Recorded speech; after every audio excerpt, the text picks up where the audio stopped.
haji itu bersama pemerintah. Kalau Anda membaca buku-buku akidah, nanti ada pembahasan wal jihadu wal hajju wal jum'ah ma'al imam. Jihad, haji, jumatan bersama pemerintah. Sehingga sepanjang pemerintah belum menutup, status kewajiban itu tidak hilang. Nah, berbeda kalau kemudian beliau memfatwakan statusnya tidak wajib.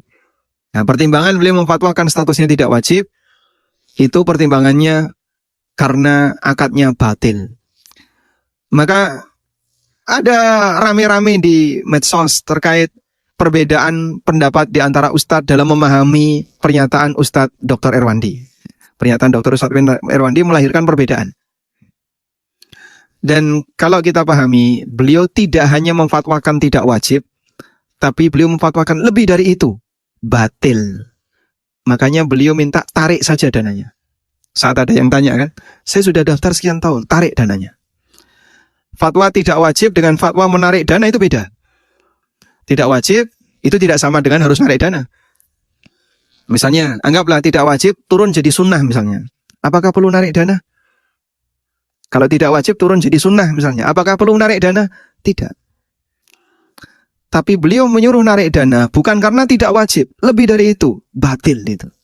Sehingga yang melakukan akad itu hajinya bermasalah. Nah, pertimbangan kenapa batil? Wallahu alam, suudzon saya. Banyak teman-teman yang kurang paham. Ada satu yang jarang disinggung, yaitu beliau menyebut itu batil karena akad IMFD. IMFD itu apa? Ada yang sudah nonton video beliau? Sudah nonton belum? Sudah nonton? Hah? Riba. IMFD itu talangan, bukan. Yang sudah nonton video beliau. Beliau menyinggung ini sebenarnya. Tapi kayaknya banyak yang nggak paham. Apa sih Pak? Sudah nonton Pak? Sudah? Nggak ingat?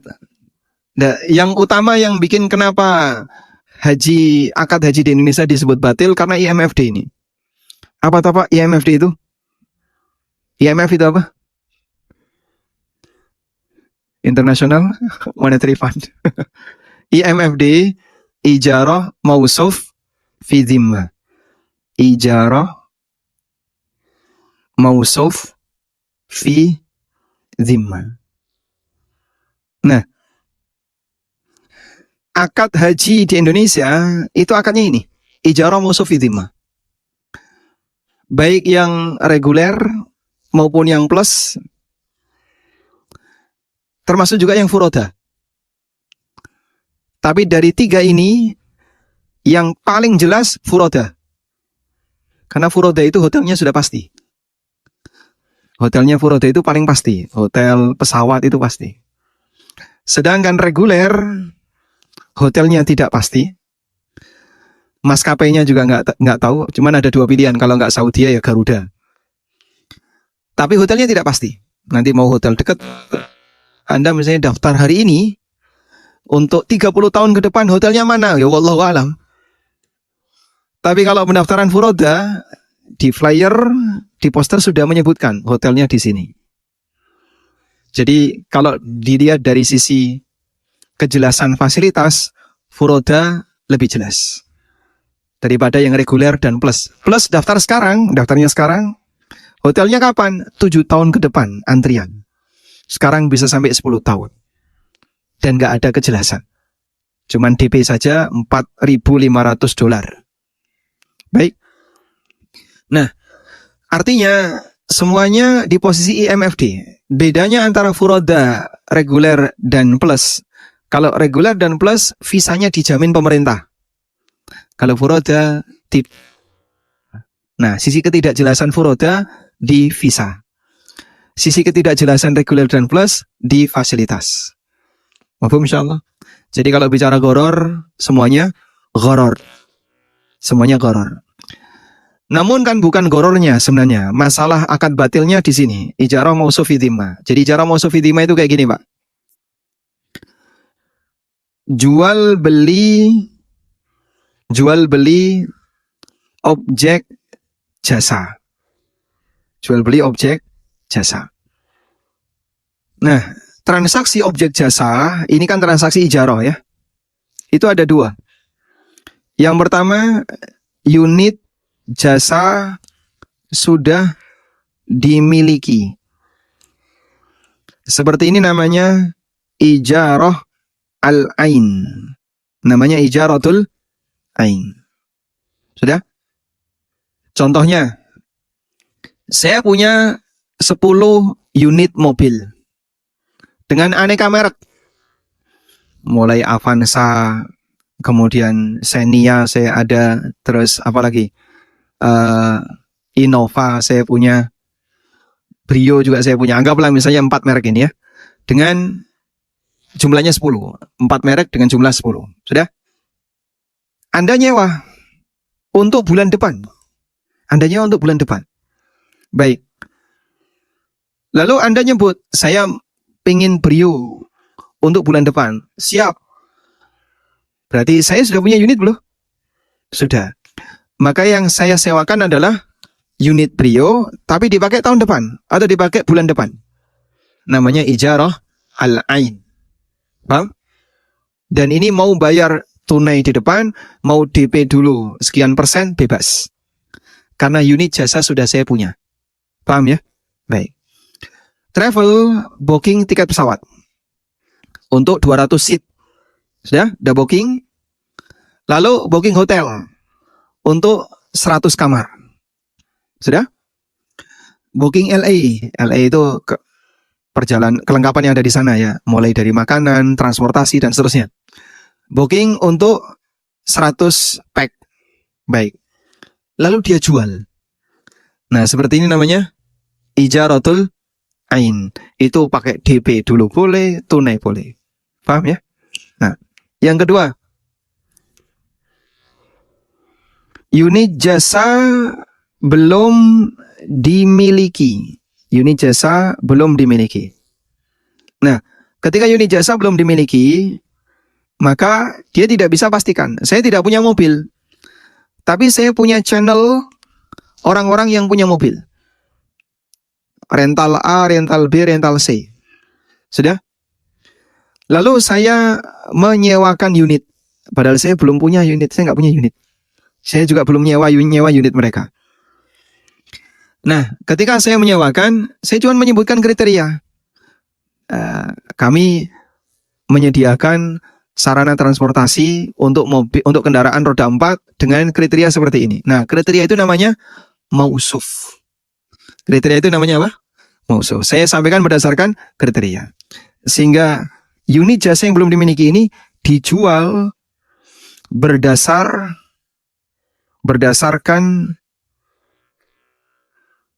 ini yang disebut dengan mausuf. Disifati. Mausuf artinya apa? Disifati. Travel belum booking pesawat, belum booking hotel, dan seterusnya. Tapi dia menjual. Lalu ketika dia menjual, dia cuma sebutkan pesawat, disebutkan antara Garuda, Saudia, atau Qatar misalnya. Tentatif. Artinya tidak keluar dari 3 ini. Karena cuma mausuf. Hotel, misalnya Hotel Azka atau Setaraf. Dalam kurung Setaraf. Setaraf itu ya bintangnya sama. Misalnya sama-sama bintang 4. Atau sama-sama bintang 5. Perjalanan 9 hari. Kemudian apalagi fasilitas disebutkan. Padahal dia nggak punya itu semua. Tapi dia sudah jualan. Itu namanya ijarah dalam tanggungan. Dalam tanggungan. Nah, dalam tanggungan ini namanya fi dhimmah. Maka menjual unit jasa yang belum dimiliki berdasarkan kriteria dalam tanggungan disebut ijarah mausuf fi dhimmah. Paham ini? Jelas atau jelas? Jelas, alhamdulillah. Jelas ya? Nah. Sudah? Selanjutnya. Untuk ijarah mausuf fi dhimmah, IMFD, itu status akadnya sama dengan salam dalam jual beli. Makanya sering disebut dengan salam alal manafi. Sering disebut salam alal manafi. Akad salam untuk manfaat, yaitu menjual unit jasa yang belum dimiliki. Seperti menjual barang yang belum dimiliki. Akadnya akad salam. Nah, berkaitan dengan akad salam ini, maka jumhur mensyaratkan wajib tunai. Jumhur mensyaratkan wajib tunai. Boleh asal tunai. Jadi di sini jumhur mengatakan boleh dengan syarat apa? Bayar tunai. Nah, paham ya? Baik. Jika tidak tunai, akadnya batil. Jika tidak tunai, akadnya batil. Sudah? Ini pendapat jumhur.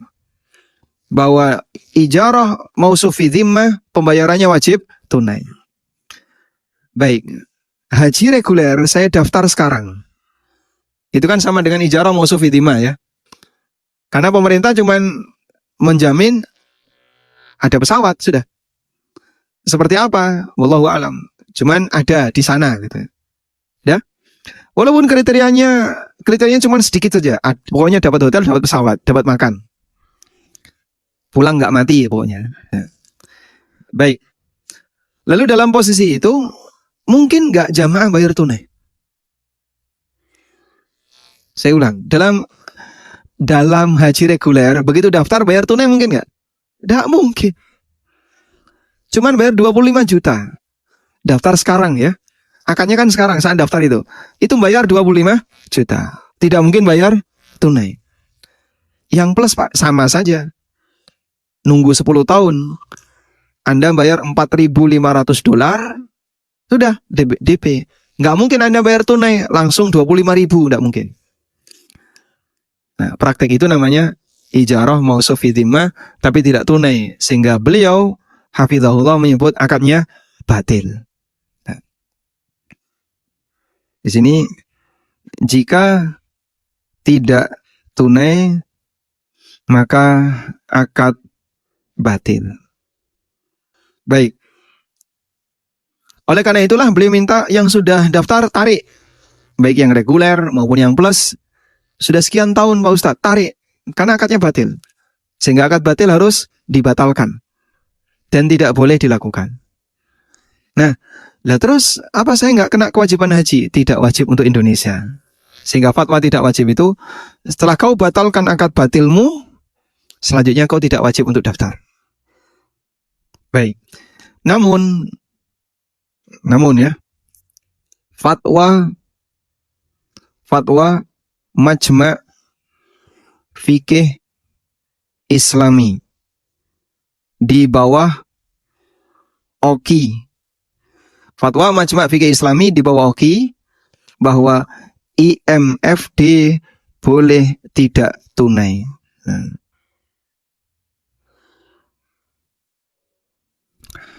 Majma' Fikih Islami, salah satu lembaga fikih internasional, itu kan ada dua. Ada Majma' Fikih Islami di bawah Rabithah Alam Islamiyah, dan ada Majma' Fikih Islami di bawah OKI.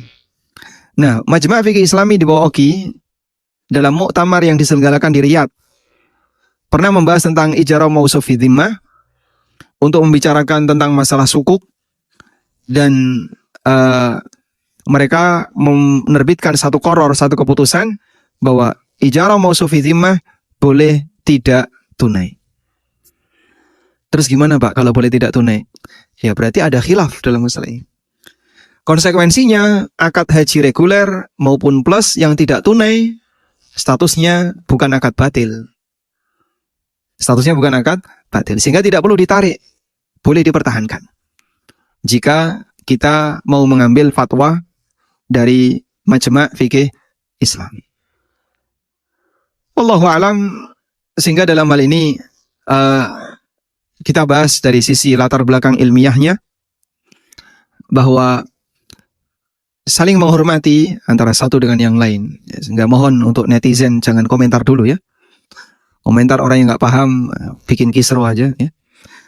Sehingga Anda pahami dari si latar belakang pendapat untuk bisa mendapatkan kesimpulan kira-kira mana dari dua pendapat ini yang lebih mendekati kebenaran.